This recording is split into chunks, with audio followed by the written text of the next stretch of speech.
you put equal weight on all the things that are happening around you, not just on what's happening on your farm.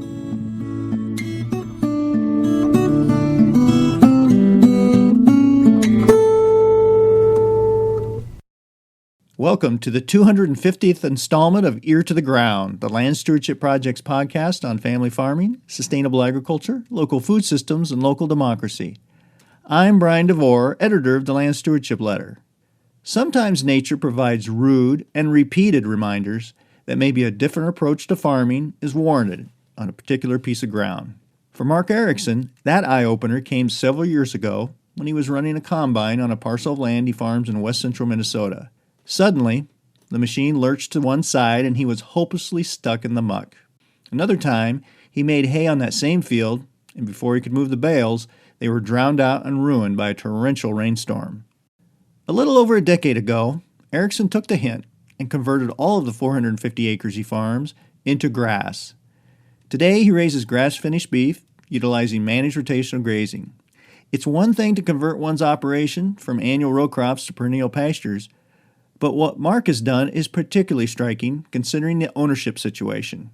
It turns out he rents all of those acres from 4 different landlords. By experimenting on a smaller scale with a type of rotational grazing that moves cattle as frequently as once a day, the farmer was able to show the landowners that even though this is corn soybean country, there were many economic, agronomic, and ecological benefits to having their acres growing grass year-round.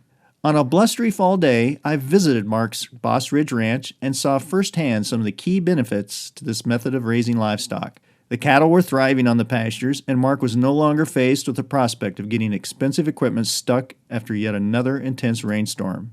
And frankly, seeing all that green perennial vegetation was a welcome break after driving past endless stretches of fields that had been growing corn and soybeans during the growing season and would now lie bare and lifeless until the following spring. I visited Mark's operation as part of interviews I was doing for the West Central Minnesota We Are Water initiative, which is intended as a space for people of all ages and experiences to connect and learn through our shared connection to water. So it's fitting that the farmer ended up talking about how his conversion to a grass-based livestock production system has helped him strike a good working relationship with a resource that can either be a savior or a curse, depending on the health of the soil it falls on. To prove his point, Mark took me to that low-lying field that had entrapped his combine and soaked his hay crop. I watched while he moved his cattle herd into a lush stand of grass for a 24-hour period of what's called high-density mob grazing. By spreading their manure evenly across the landscape and allowing the grasses to develop deep root systems during the rotational rest periods, Mark's method of farming has increased the soil's organic carbon levels to the point where the fields can soak up and store even extreme amounts of precipitation. It has also created the kind of resilient soil biome that makes it possible to weather that other climate extreme, drought. In a sense, the story behind how this particular field was converted from a water management nightmare to a profitable user of this critical resource is a microcosm of how Mark takes a holistic view of making a living on land that is part of a larger watershed as well as a larger community.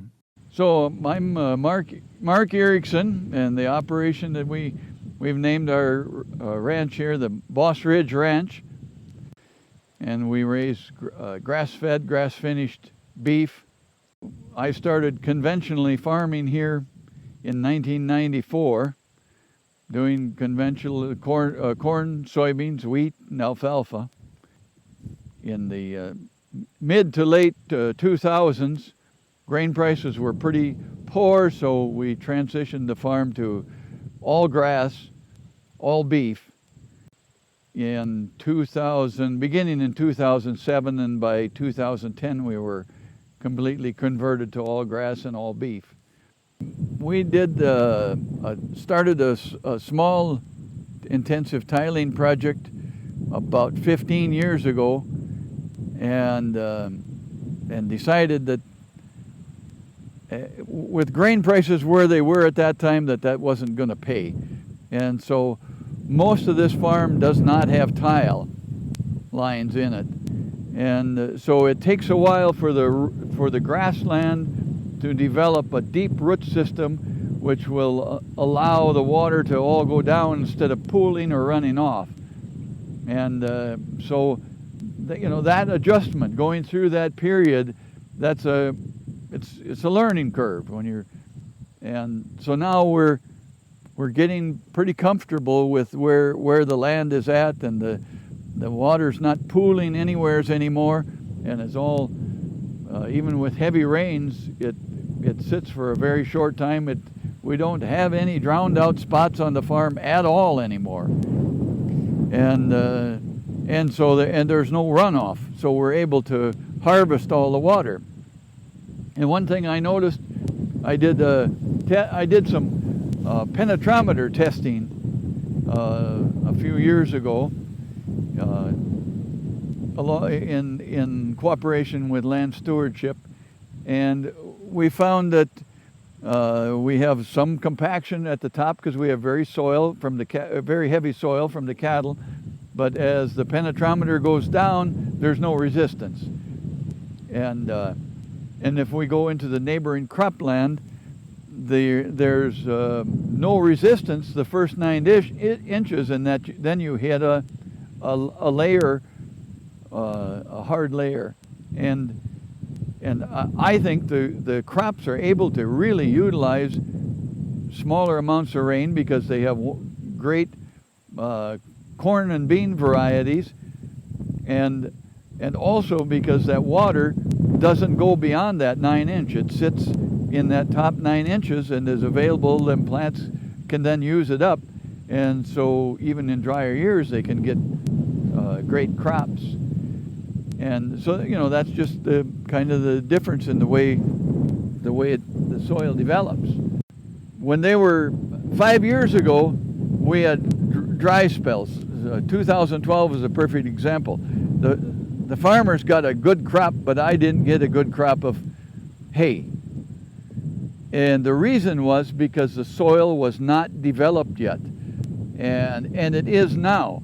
You have to have the organic matter built up in that, from the grass roots and so on, to get the proper soil structure so that it can hold the water. So what was happening in 2012, 13, 14, 15 is the water here would go down, but it would keep going. And the difference is now, when we've had the dry spells this year, the pastures haven't gone dormant because we have that mulch layer to keep the soil cool and to prevent evaporation, and also because we have that soil structure that will hold the water so it doesn't keep going down into the subsurface. And that was a big part of the learning curve that I didn't understand them first few years after we planted grass. Is if it's dry, your grass is going to go dormant because you don't have the mulch and you don't have the organic matter required to hold the water. Well, years ago, we used to farm this whole quarter here, and this used to be cropland, and it's a peat bottom, so we could start up on the terrace in high gear with the four-wheel drive tractor and the digger real shallow, and we could dig this bottom and get it opened up so it would dry out so we could plant it to corn and beans. And the last year we had corn in it. We got it dug that way in the spring, and then it got wet, and so we didn't get it sprayed very good because it was too wet. And then when it came to harvest time, just out here where the fence is, I was combining the corn, and the combine starts going sideways down the field, tipping the corn over, and that's when I decided that it's going to go into grass. And so then we planted it into reed canary grass to use as hay, which we did for a number of years. And then a number of years ago, we harvested the hay, and I didn't get all the round bales picked up yet. Man, we had a huge rainstorm, and this bottom flooded, and my round bales sat in the water and soaked up the water, so they were destroyed. I think we lost about 15 round bales. And we had we did some tiling on the other end of the quarter here, and we had the engineer come and do a feasibility for tiling this, but there's not much fall to the ditch. So we would have had to put in a pretty good sized tile to drain this. And so I decided not to do that. And then we changed this over to high density grazing and added different grasses in here and more legumes. And of course now, when it rains hard, the water never sits here because we allow the grass to grow tall, and the roots penetrate the soil well so that the infiltration of the water down, and then of course the grass is using up all the water as well. And so it's some of our most productive pasture land is this big peat bottom here. And it's worked so well that it makes no sense to do anything else with it. So this grazing that we're doing here is called ultra high density grazing or mob grazing. So in this particular case, we're moving about 150 animals, mother cows, calves, and yearlings, about a third of each of those, into a 60-foot by 300-foot area. That's 18,000 square feet, which is about a third of an acre. And that's why it's kind of important that they be moved. They need to be moved every 2 days at the minimum. But if you move them twice a day, like we're doing here, it works by far better. It's a little more labor, but you get maximum cattle performance and maximum pasture performance by spending the extra time.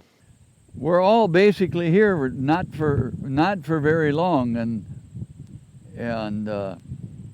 there's many other people are going to have to share and use this land. I like the Alan Savory system of holistic thinking, where you put equal weight on what happens to the land and what happens to the people and what happens to the economy, and so you put equal weight on all the things that are happening around you, not just on what's happening on your farm.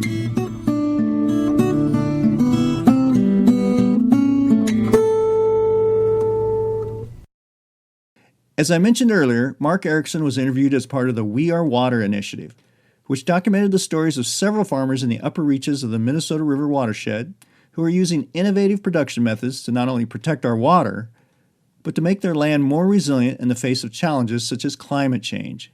The webinar series that resulted is a partnership involving the University of Minnesota Morris Office of Sustainability, the Stevens County Soil and Water Conservation District, and Clean Up the River Environment, in cooperation with the Land Stewardship Project and with support from the Southwest Regional Sustainable Development Partnership.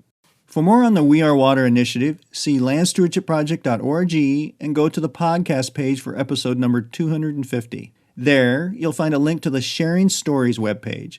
That webpage includes links to webinar discussions involving Erickson, as well as other farmers who were interviewed for this series. For more on how Mark has built a relationship with his renters based on soil health, see Ear to the Ground episode number 222. If you have comments or suggestions about this podcast, contact Brian DeVore at bdevore@landstewardshipproject.org, or you can call 612-816-9342. By the way, it helps us greatly if you can give Ear to the Ground a rating on iTunes, Stitcher, Spotify, or whatever podcast platform you utilize. Thanks to Laura Borgendale, a Western Minnesota musician, for Ear to the Ground's theme music. And a special thank you to all of Land Stewardship Project's members who make initiatives such as this podcast possible. If you're not a member, visit landstewardshipproject.org to learn how you can support LSP. Thanks for listening.